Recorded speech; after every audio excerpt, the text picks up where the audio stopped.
So what's up, YouTube? This is Josh coming at you, and it finally got around to me, this 10 video game questions. Somebody wants to know my business.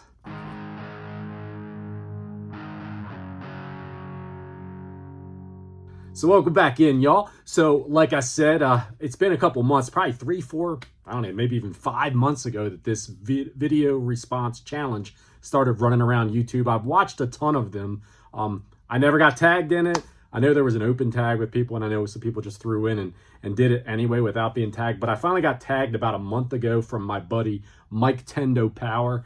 He did it. Somebody tagged him with doing the questions or death, and he chose the questions over death, and I'm going to do the same thing.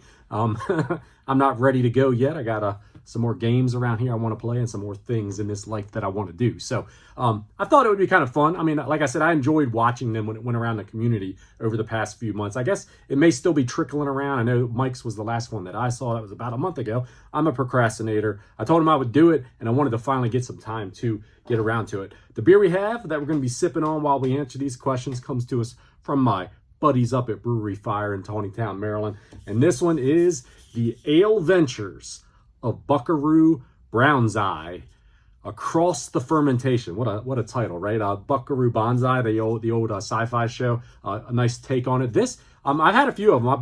I think I bought a 12-pack of this one from them when it came out because I liked it.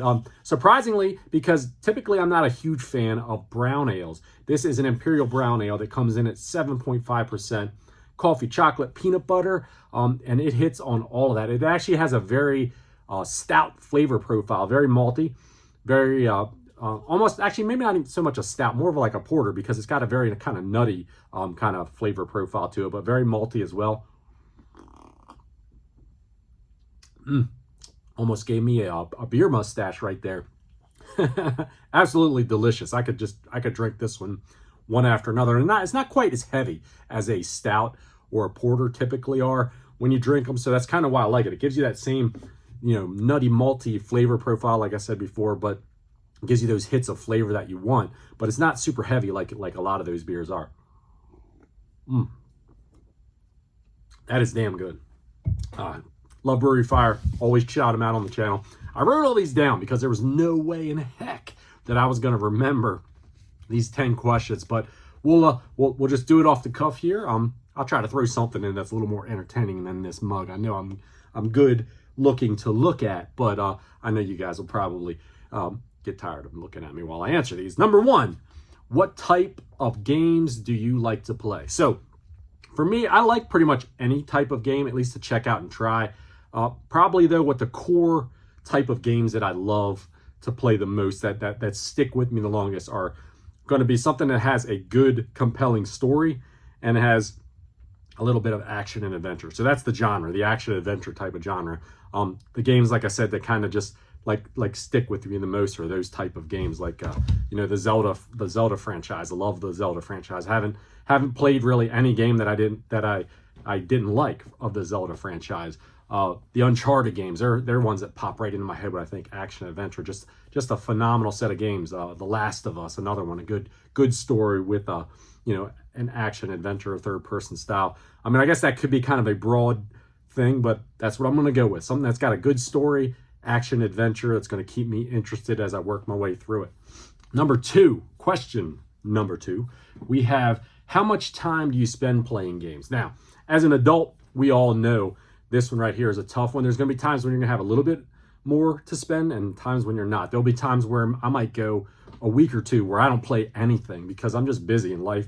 Got a family, got responsibilities, a job, and things that I have to deal with. I typically try to get myself in half an hour to an hour every day playing something. It depends what's going on. Lately, I feel like I've been on a run. Now, I've just recently finished a couple of games in a row, but prior to that, I was on a run where I'd start games and I'd get into them a little bit, and then they just die off for me, and I just couldn't continue. I had to move on to something else. But so that's what I'm gonna go with. On average, I try to do a half hour to an hour every day. If I get time, some days if I'm on vacation or something, I have a little more free time, I'll do more. Question number three, do you think video games can be educational? Well, that's probably the easiest question of the 10 to answer, right? Because yes, they can be. Most of the time, from my own experience, they suck. when they're made to be an educational game. The ones that for me that come to mind, probably because of the age I am, would go back to the NES and the Super Nintendo. Those two systems, the Nintendo, Super Nintendo, had a number of those come out that were educational with the Sesame Street style of games, the Mario, the learning games like Mario's Time Machine and Mario is Missing. Those type of games where they were set up that way. Carmen Sandiego, it's another one. Back when I was in school, they had one that we would play on the old, I think it was MS-DOS. It was like a number munchers or something like that, where you did math problems, but there were these little like creature things that, you know, would come and do these animations and shit when you do. So yes, they can be. Most of the time, they're not that much fun, right? So question number 4, what don't you like about video games?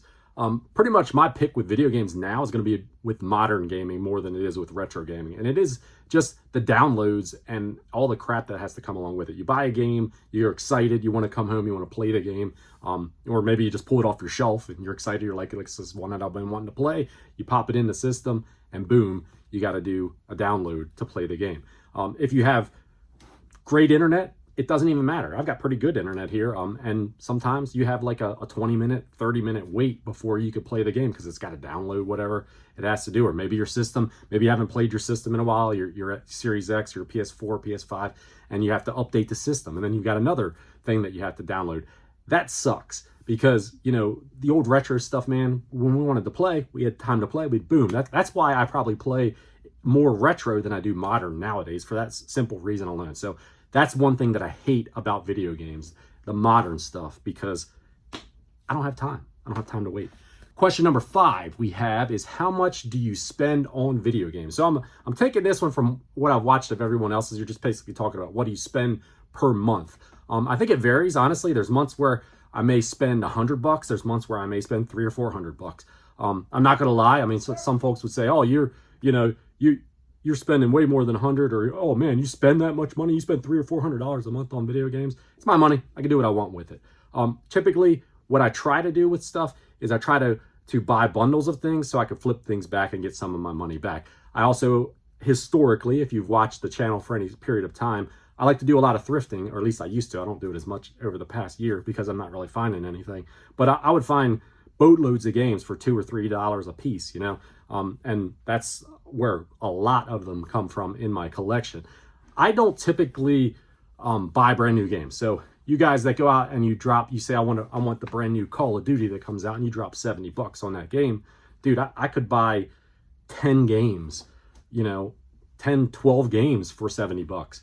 And, you know, there's different thoughts in that, in the sense that you're saying, okay, well, you're never going to get time to play 10 or 12 games. Yeah. But maybe if I buy 3 games and I paid, you know, $30 for 3 games, or $20 for 3 games or whatever, and you paid $70 for 1 game, you spent more than I did. And there's a lot of people out there, I've seen you, so you can't say nothing about what I spend my money on, that you spend a lot of money on new releases. I don't buy new releases. I'm cheap in that regard. There's some new games that have come out over the past year and a half or so that I just haven't pulled the trigger on. I want to play them. I want to get them. Hogwarts Legacy is one.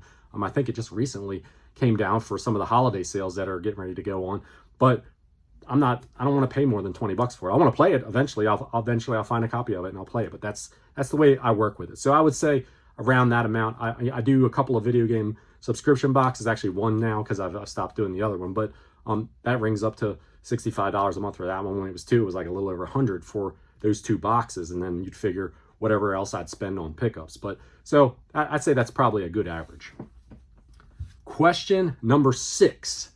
What is your favorite game console? For me, hands down, the Nintendo Entertainment System. It's the one that I started with, although I did have an Atari, but I was just a little tyke. It was my dad's Atari. First system that I had that was in my room, hooked up to my TV when I was a kid. I only had a handful of games. Did a lot of renting, did a lot of like swapping with friends with games and stuff like that to play back in the day.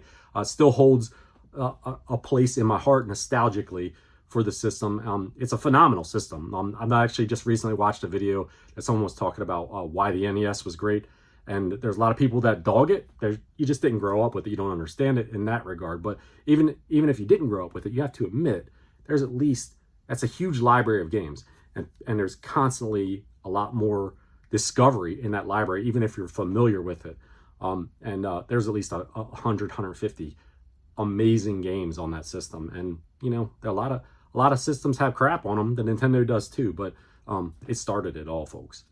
Question number 7. What is your favorite video game? Now, this is a tough question to answer because there's so many of them that could come to mind and say, this is, you know, this is it right here. This is one I spent so much time with. But I've got to go with this one, and it's funny that I have it just sitting here because I didn't have it sitting here intentionally for the video. But Legend of Zelda: Ocarina of Time. It's repeatedly just ranks at the top of my list when I start going through it. Now, there may be times where I may say, hey, I love the hell out of Fallout New Vegas. I mean, that was just a game that I sunk a ton of time, and I played everything, 100% of that game, right? I spent so much time with it because I love it. I love the Fallout franchise. But it goes back to one of the best gaming experiences, single-player gaming experiences that I could ever think of on probably the best multiplayer gaming system that ever came out, the Nintendo 64. So I'm going to go with The Legend of Zelda: Ocarina of Time. Number 8. What is your favorite video game movie? Now, there's so many of them out there. Some are great, some suck. But one that I just love it. Every time it comes on TV, or if I see it on cable or whatever, I gotta stop and watch it. I have it on Blu-ray, so we watch it once in a while, whenever we want to. But Ready Player One, it's just got so many Easter eggs in the movie about video gaming. It's so well put together. The acting was good in it. It's lighthearted. It's nothing too serious. It's got, you know, plenty of action in it. It's just a cool game. So Ready Player One. If you've never seen it, check it out. A runner-up for a modern movie that I thought, once again, had a bunch of Easter eggs and was fun. It was Pixels with Adam Sandler. Question number 9.